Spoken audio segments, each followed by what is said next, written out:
Bonjour à tous et bienvenue dans ce grand JT des territoires de l'été. Chaque édition, nous vous proposerons les meilleurs reportages magazines de cette saison. Voici d'ailleurs le premier reportage de cette édition. Du vin au milieu des huîtres. Ces bouteilles de muscat de Fitou ont reposé toute l'année, englouties au fond du lac de Leucate, blotties contre ces coquillages et bercées par l'onde des vagues. On a immergé ces bouteilles il y a pratiquement 10 mois. Et donc sur les tanks de Leucate, donc sur les parcs à huîtres, c'était dans des pochons à huîtres. Et l'idée maintenant, c'est à amener une évolution. Et on va avoir ce côté iodé, on va avoir ce côté finesse aussi qui va apparaître. De retour au vignoble, Laurent découvre enfin le résultat de ces 10 mois d'immersion. Si la robe est similaire, le nez du vin immergé est plus développé, avec un parfum d'écorce d'orange particulièrement marqué. On est bien sur un vin blanc de macération, on est bien sur un cépage, le muscat, mais ce qui m'amuse aussi, c'est que ce cépage amène des notes d'agrumes. Ce vin a suffisamment cohabité avec les huîtres pour que leur union soit consommée. Le mariage du mets et du vin sera ici sublimé par la cuisine du chef étoilé catalan, Paul Borrell. On a fait des petites billes de concombre qu'on va ajouter sur l'huître. L'expérimentation, elle se fait déjà par une expérimentation sur un échange entre artisans, humains. On a un éleveur d'huîtres, un ostréiculteur, on a un vigneron, on a un cuisinier. Du vin et des huîtres, anoblis par la gastronomie. Et voici une triple alliance de toute élégance. En Martinique, le rhum se transporte parfois en voilier. Une fois par an, le Très Sombresse, un navire impressionnant, fait escale au large de l'île pour récupérer des milliers de litres de rhum. Comme dans le temps, les fûts sont poussés sur la plage et acheminés à la nage jusqu'au bateau. Un chargement sportif suivi d'un voyage de 5 mois en mer. Un très beau reportage de Maxime Lequeux pour Via ATV. Regardez. 10h du matin, on s'active à la distillerie La Favorite. Après plusieurs mois de préparation, la cuvée est prête pour un long voyage. Alors on est en train d'embarquer les fûts, nous avons 12 fûts à charger. Nous allons charger 6 dans ce camion-là et 6 autres dans un autre. Leur destination, le Très Sombresse. Un fameux 3-mâts, ancien démineur dans les années 1940, réhabilité en 2007 par 3 frères hollandais. Pour y accéder, il faut d'abord faire rouler chaque tonneau un par un jusqu'à la plage. L'opération se déroule devant des touristes captivés par l'événement. C'est intéressant, surtout que c'est la première fois que j'y assiste et voir toute cette manifestation avec autant de fûts, ça donne envie. Comme dans le temps, les fûts sont ensuite poussés à la nage jusqu'au bateau. Petite promenade de santé. Facile. Tout le monde peut y participer, à condition de savoir nager durant 50 longues minutes et de bien choisir son équipe. Les fûts sont ensuite chargés et placés minutieusement dans les cales par l'équipage. Ils rejoignent ceux déjà récupérés aux Canaries et à la Barbade. Au total, ce sont 15 000 litres de rhum qui s'apprêtent à devenir uniques au monde. Le vieillissement se fera durant les 5 mois de traversée, au gré des vagues et des embruns, et sans moteur. Ils ont juste besoin de quelques mots, mais les quelques mots sont importants. Là, on vient juste de me demander, mais il n'y a même pas quelque chose auxiliaire, un petit moteur intérieur? Non, il n'y a pas. Ça a été remplacé par les couchages des officiers, des chefs de quart. Le principal, c'est déjà pas polluer en mer. Et après, de vivre aussi calmement. Enfin, moi, mon point de vue, c'est de vivre calmement en mer et de ne pas embêter tout ce qui est cétacé en prenant le temps du vent. Direction la Savoie dans ce journal. C'est un grand moment pour les producteurs, mais aussi pour les troupeaux. Avec le retour des beaux jours, les vaches quittent leur étable et montent en alpage. Une période dite des 100 jours, durant laquelle les éleveurs peuvent se consacrer à l'entretien de leurs exploitations. Nous sommes allés dans les hauteurs du Beaufortain, en Savoie. Chloé Lemeur pour notre partenaire 8 Mont-Blanc sur place. Ce matin-là, le massif du Beaufortain s'est animé au son des cloches. Comme chaque année, le groupement pastoral de Plan-Pichu déplace ses troupeaux sur les hauteurs de la vallée à l'occasion de la montée en alpage pour la saison estivale. Un moment toujours très attendu par les éleveurs des 10 exploitations réunies. La montée en alpage, chaque année, c'est des prises de décision importantes pour leurs montagniers, le jour, la date. Donc tout le monde se met en accord pour pouvoir faire cette montée. Et c'est un moment qu'on attend tous, un moment qui est convivial. C'est des pratiques ancestrales, donc déjà d'un point de vue entretien du paysage, entretien du territoire. c'est quand même, on défend, je veux dire, un fromage AOC, donc voilà, ça fait partie de la culture locale. Au total, près de 450 vaches se suivent à la file indienne. Elles sont ensuite réparties selon différents secteurs. Elles se répartissent en fonction de l'altitude de la pousse de l'herbe et elles se répartissent aussi en fonction de leur date de vélage. On essaye de faire 3 troupeaux équitables en production et en stade de lactation pour avoir des troupeaux homogènes en production. Une fois installés sur leur parcelle, c'est désormais l'heure de se régaler avec une herbe bien fraîche. Et c'est en compagnie de leurs gardiens, les bergers, qu'elles pourront continuer à profiter de ce repas gourmand durant 5 mois. C'est cet après-midi, après une pause bien méritée au chalet de l'Alpage, que l'équipe commence la première traite estivale. Pour certains, c'est d'ailleurs une première et l'expérience s'avère plutôt formatrice. C'est un peu stressant parce que toutes les vaches sont différentes, tous les éleveurs font différemment et tu le sens, les vaches elles sont pas habituées à comme ci, comme ça, du coup il faut s'adapter. Après 2h30 de traite sur les 3 troupeaux, il est enfin temps d'acheminer le lait en direction de la fromagerie. C'est ici qu'il sera transformé 2 fois par jour en Beaufort d'été, avec au total une fabrication de 1200 à 1300 fromages de caractère sur la saison estivale. Le moustique tigre est de retour, notamment en Gironde. Pour y faire face, la commune de Talence a mis en place un piège à larves public. C'est une première en France.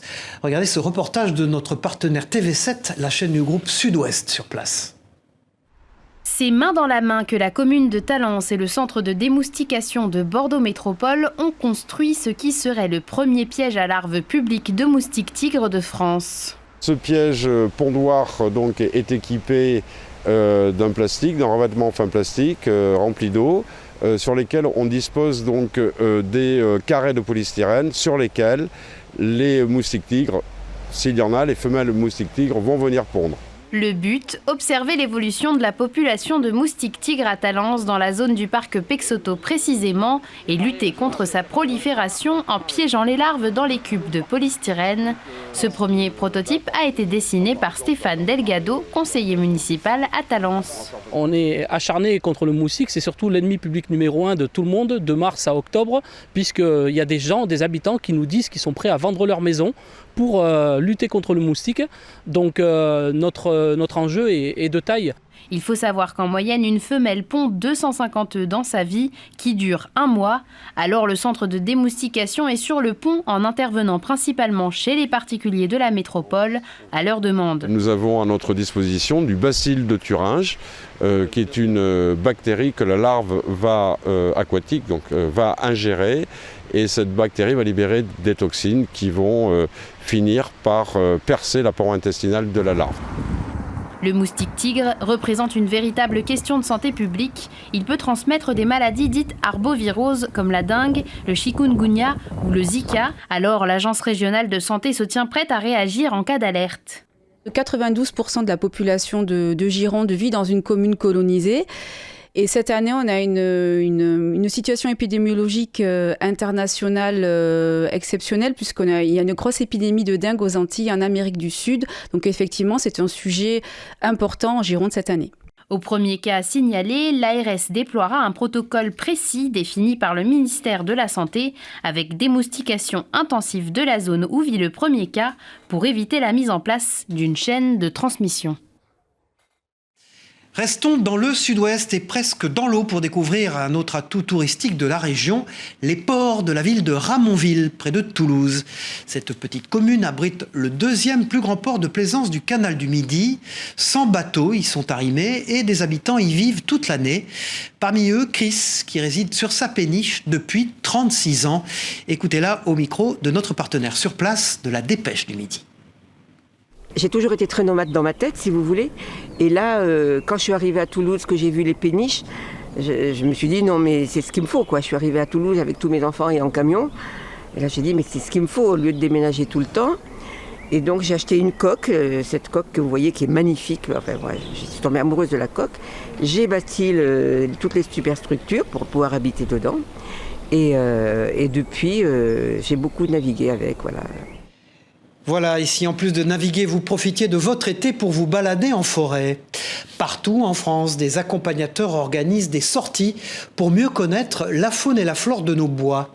Dans les Vosges, vous allez le voir, une passionnée propose, elle, des balades gustatives à la découverte de plantes comestibles. Une cueillette suivie d'un atelier cuisine. Immersion lors de l'une de ces sorties avec Anaïs Gail et Hélène Leplat de la rédaction de Vosges Télévisions. Regardez. Paniers à la main et sens en éveil, pour ce petit groupe, ce n'est pas une balade comme les autres. Ici, on observe, on sent et surtout l'on goûte, car sous nos pieds, la forêt recèle de trésors gustatifs. Tu frottes, puis tu sens. Et le moins qu'on puisse dire, c'est que la nature réserve bien des surprises. Bien joué. C'est champignon, c'est quoi ça? Alors, c'est pas mal quand même. Parce que voilà une plante, non mais vous allez la sentir quand même, qui sent pas bon du tout quand on la ramasse, mais qui à la cuisson développe un parfum de champignon. Nous sommes du côté de Frébécourt dans l'ouest vosgien. Ici, Blandine Cateau connaît les bois comme sa poche. Avec sa petite société Bleuet Sauvage, depuis 10 ans, elle propose des promenades gustatives à la découverte des plantes comestibles. L'idée, c'est donc d'emmener des petits groupes à la rencontre des plantes et de cueillir ce qui est utile pour faire ensuite un goûter ou un repas ou une mise en bouche. Parce que finalement, il y a beaucoup de plantes qui sont comestibles dans la forêt. Dans la forêt, on peut rencontrer une trentaine de plantes communes, courantes, qu'on peut ramasser quasiment pendant 6 mois de l'année.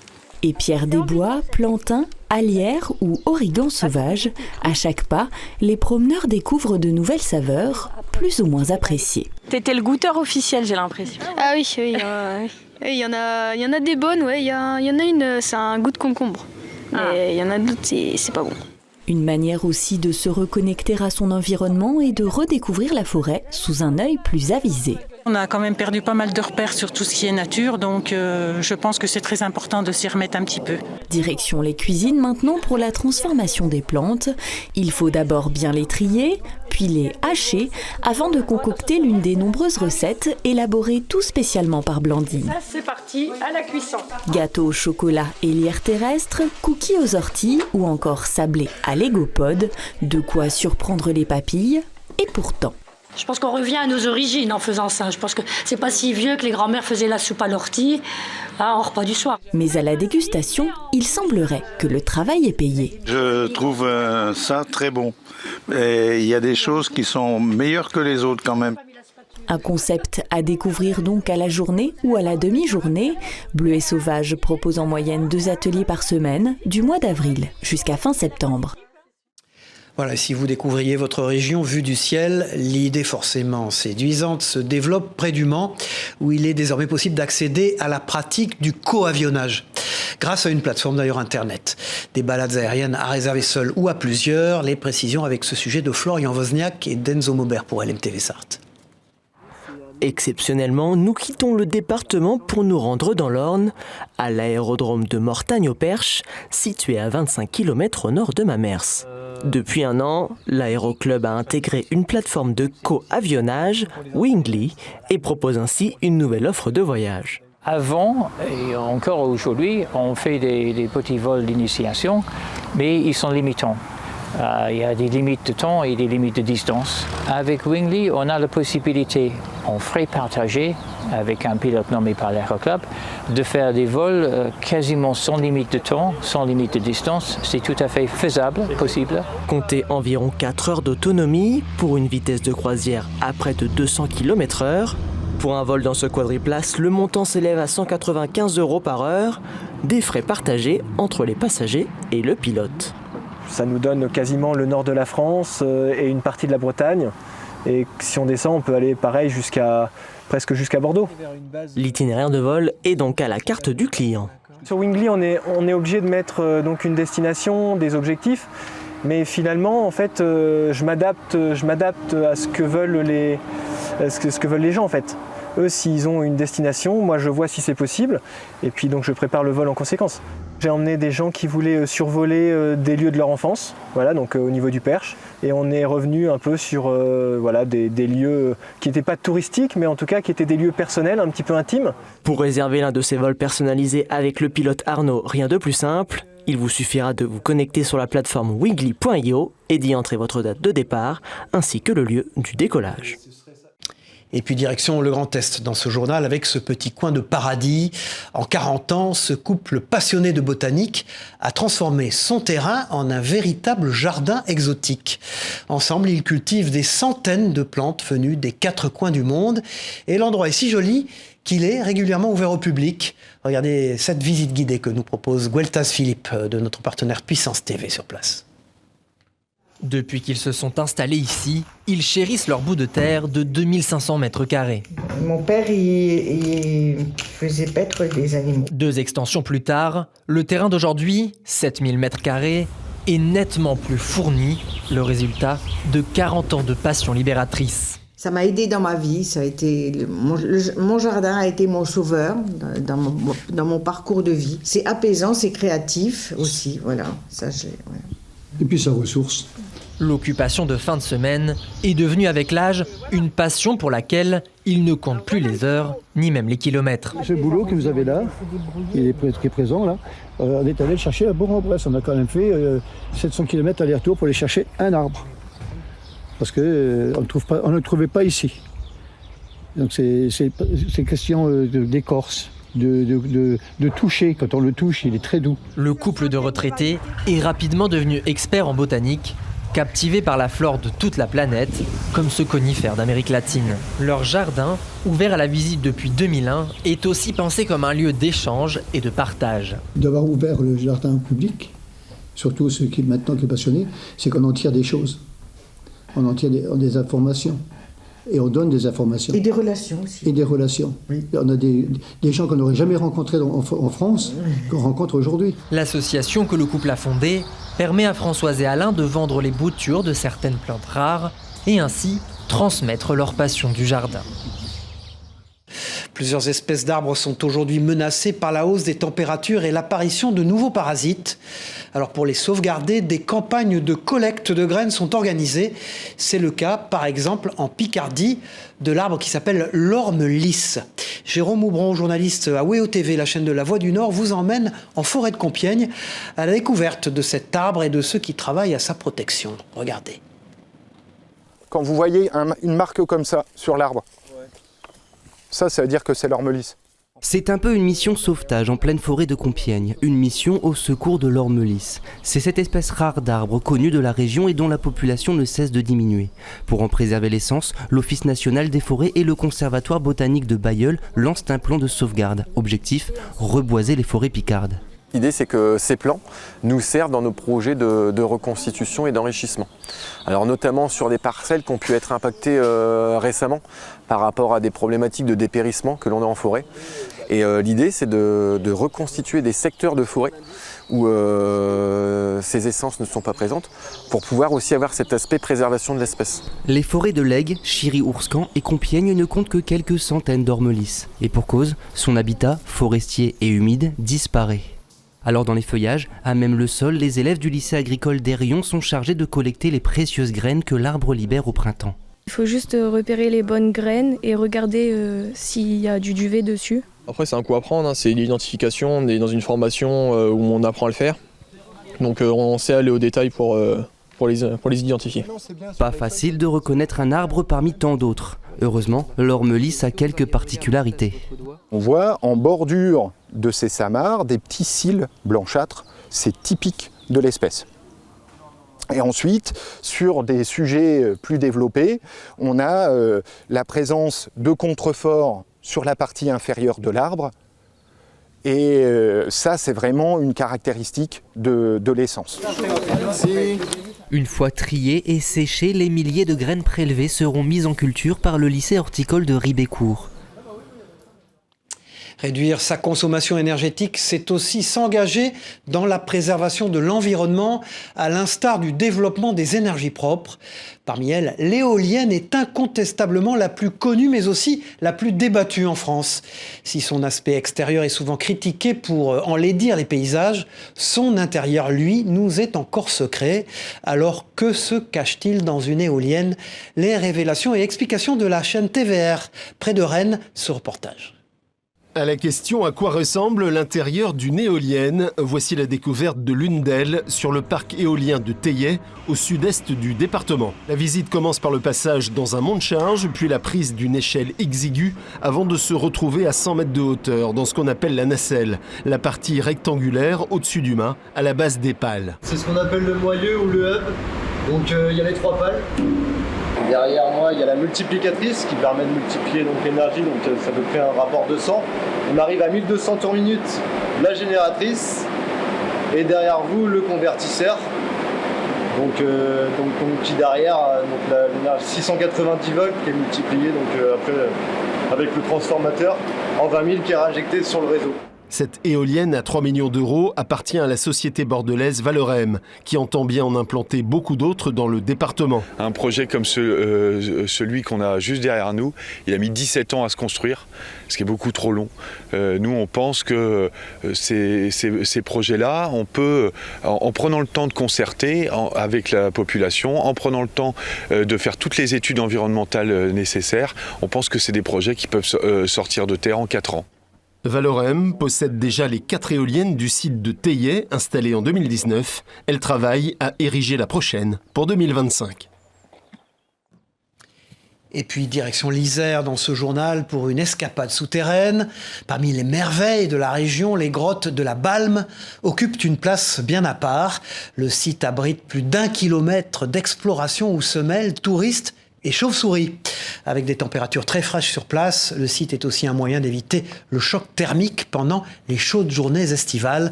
Regardez ce reportage de notre partenaire Télé Grenoble. Donc là, il y a un petit passage assez étroit, il faut vraiment se faufiler et faire preuve vraiment de souplesse. Mais il faudra aussi faire preuve d'humilité face à la beauté naturelle de l'une des 7 merveilles du Dauphiné. Dans le Nord-Isère, les grottes de la Balme offrent au public un spectacle riche en découvertes et en histoire dans l'espace naturel sensible des coteaux de Saint-Roch. On rentre par un porche qui fait à peu près 35 mètres de haut, donc déjà c'est déjà impressionnant. Ensuite on arrive dans un espace très ouvert avec des dimensions de cathédrale. On y trouve des lacs, on y trouve des labyrinthes aussi, 2 labyrinthes qui sont très spécifiques des grottes. On y trouve des gourds, donc ces petits bassins qui sont tout à fait magnifiques. Donc ces passages ils sont formés tout simplement avec le passage de l'eau pendant des milliers d'années. Alors ici vous avez une formation un peu particulière qui s'appelle une marmite de géant, qui est une formation complètement naturelle. Ça se forme de manière assez simple, on a de l'eau qui va couler, qui va tourbillonner et qui va emporter avec elle des cailloux ou un peu de sable. C'est un phénomène d'érosion mécanique assez simple à comprendre. Et donc celle que vous avez là, cette marmite de géant, elle a environ 130 000 ans. Ce qui fait aussi la particularité des grottes de la Balme, ce sont ses habitants. Elles sont réputées pour héberger une grande variété de populations de chauves-souris. Les grottes accueillent différentes espèces d'oiseaux dont certaines sont rares, comme des rapaces nocturnes, en plus d'avoir ouvert la porte à quelques mammifères, eux aussi extrêmement rares. Donc là on s'engouffre dans le labyrinthe de François Ier. C'est une peinture d'un artiste lyonnais qui s'appelle Théodore Lévigne et qui a été réalisée en 1882. Elle est là pour commémorer un événement historique majeur à la fois pour le village mais aussi pour les grottes, à savoir la venue de François Ier en personne aux grottes de la Balme en 1516. Entre histoire, géologie et écosystème, les grottes de la Balme sont la promesse d'une évasion à la découverte des travaux époustouflants de l'architecte la plus talentueuse au monde, la nature. Voilà, et puis c'est un retour dans l'histoire. Depuis près de 20 ans, le mémorial Alsace-Moselle ouvre ses portes au grand public. Le musée se consacre au passé très spécial de la région, notamment marqué par la Seconde Guerre mondiale. Depuis 1 an maintenant, le site propose des visites guidées, vous allez le voir, à la lumière de la lampe torche. La mémoire des victimes est ainsi d'autant plus éclairée. Une visite immersive signée Elisa Wittich pour notre partenaire Moselle TV. Entre 1870 et 1945, l'Alsace et la Moselle ont changé 4 fois de nationalité. C'est cette histoire que Mélanie Alves-Rollo, guide au mémorial depuis 2017, va conter à la lumière de sa lampe torche. Quand vous passez du centre-ville de Metz, qui est très médiéval, et que vous allez vers la gare, vous voyez bien l'architecture allemande de cette époque-là et le changement aussi, rien que dans la couleur de la pierre. Le public évolue à travers 17 espaces reconstituant les époques et les dates clés de cette histoire commune entre Alsaciens et Mosellans. L'intensification des combats sur les territoires frontaliers semble imminente. Dès 1939, plus de 600 000 personnes quittent la région pour rejoindre le sud-ouest. En 1940, l'Alsace et la Moselle sont annexées par le Troisième Reich. Là, vous voyez la population alsacienne et mosellane qui s'apprête à repartir en Alsace-Moselle. Donc là, ils sont dans le sud-ouest en train de reprendre des forces. Vous allez bien les voir voyager dans les wagons à bestiaux. Donc même conditions de voyage qu'au retour. Et pour ceux qui rentrent, ça va être le choc. Le choc, puisqu'ils reviennent dès l'été 40, alors que l'Est de la France est occupé par le régime totalitaire. Le cauchemar de l'incorporation de forces commence. Pas moins de 130 000 Alsaciens et Mosellans devront se battre sous l'uniforme nazi. On a l'impression d'être dans le quotidien des gens parce qu'il y a beaucoup d'objets dont on montre des détails comme les bérets qui étaient interdits. C'était très impressionnant effectivement l'architecture allemande qui nous tombe dessus. Vraiment on a l'impression de traverser l'histoire de la région. Le village de Schirmeck, niché au cœur de la vallée de la Bruche, continue de livrer son histoire chahutée, qui fut celle du territoire entre la guerre de 1870 et les prémices de la création européenne au service de la paix. Voilà, c'était le grand JT des territoires de l'été. Merci de nous avoir suivis. On se retrouve très vite pour une nouvelle édition d'été. Au revoir à tous.